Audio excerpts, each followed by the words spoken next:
Hello, I'm Rabbi Elton from the Great Synagogue in Sydney, and welcome to From the Rabbi's Bookshelves. Our text today is a Hassidic classic, the Noam Elimelech.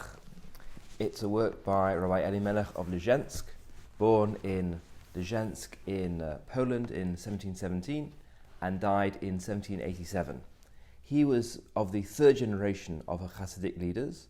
Hasidut was founded by Rabbi Baal Shem in the 18th century. It was taken over by the Maggid of Mezeritch. Maggid means preacher, the preacher of Mezeritch, and then his students succeeded him, including Rabbi Elimelech of Lizhensk. And in his work, the Noam Elimelech, which goes parsha by parsha through the whole Torah, he extends and expands certain of the key concepts of Chassidut that became mainstream to what Chassidut became in the 18th and 19th and then 20th centuries. I want to look at one particular area, and that is the idea of the Tzaddik.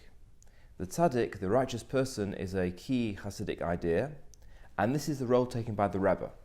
Each Chassidut, each sect of Hassidism has a rebbe who guides and leads the people. Now, because the purpose of religious life is dveikut, is attachment to God, but this is very, very difficult to achieve in practice, the Tzaddik achieves that dveikut, he achieves that close connection with the Almighty, and then his followers achieve dveikut, connection with him.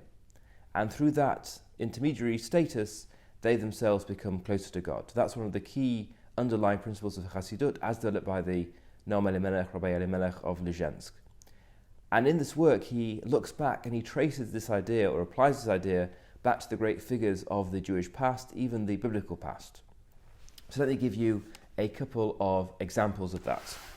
So, for example, he says this in Parashat Yitro, the parasha which discusses the giving of the Torah on Mount Sinai. He says this: V'yesh tzaddik ha'oved me'ava. There is a type of tzaddik who serves God out of love. She'echol lahafoch hadinim l'rachamim. He is able to overturn harsh judgments and make them matters of compassion, to bring compassion upon those on whom a judgment had already been passed. Rachamim gemurim, complete rachamim, complete compassion. Shigam heim nasim rachamim, that even they are the source of compassion for the person concerned. V'lazeh merameis hakosov, and in fact this principle, he says, can be found in hint in the text of the Torah itself. V'yotze Moshe es ha'am likras Elokim.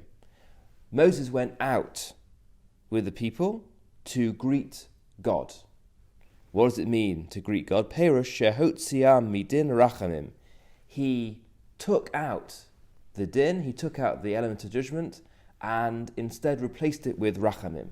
So now Moshe is being depicted in this reading of this verse as a sort of rebbe, performing the same function as a rebbe performs in the 18th century in the time of the Noam Elimelech.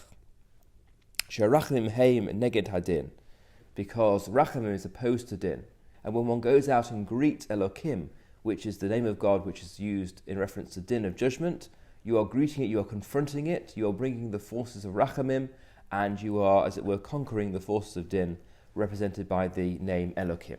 So the Noam Elimelech sees in this verse about Moshe, which is taken entirely out of its original context, a performance of the same procedure as a rebbe would perform for his followers in the 18th century, saying that Moses was really doing this for the Israelites back in his day. Or let's go back even further than Moshe. Let's go back to Avraham, the founder of the Jewish people. The Noam Elimelech quotes the verse which introduces the Ten Commandments. Vaydaber Elokim es kol hadvarim ha'ele leimor. God spoke all of these commandments, saying. So the Noam Elimelech says this: Issa b'Zohar Kadosh. He quotes the Zohar, the great mystical work which underpins so much Hasidic thought. Eskol, what do the words Eskol mean? Which just means all. Zo Avraham, this is Avraham. Avraham is hinted to by these words Eskol. V'ner lefaret, and it seems reasonable to interpret it as follows. De'issa, as it says, Kiem Avraham Avinu alav hashalom kol haTorah kula ad shelo nisna. Abraham observe the whole Torah even though it had not yet been given. From this we learn that he knew the Torah. Ach be'emesh shehaya Avraham Avinu alav hashalom mikadesh es atzmo midabeik atzmo ba'borei. And how did this knowledge of the Torah come about for Abraham, who had not been given it himself or directly, or was not there when the Torah was given? Because he had dveikut, he had attachment and cleaving to God. So again, Avraham is seen as a rebbe type figure, one who has achieved the Hassidic ideal of dveikus, of attachment, of cleaving to the Almighty. So both Moses and Abraham are presented in this commentary very much, in a sense, like 18th century Hasidic rebbes, and therefore rebbes of his own day are performing the same function as well. There is continuity over the whole of Jewish history between these ancient biblical figures and the rebbes of modernity. And so the Noam Elimelech roots this new movement of Chassidut, this new 18th century movement, in very, very ancient sources, in the sources of the Torah itself. Thanks for joining.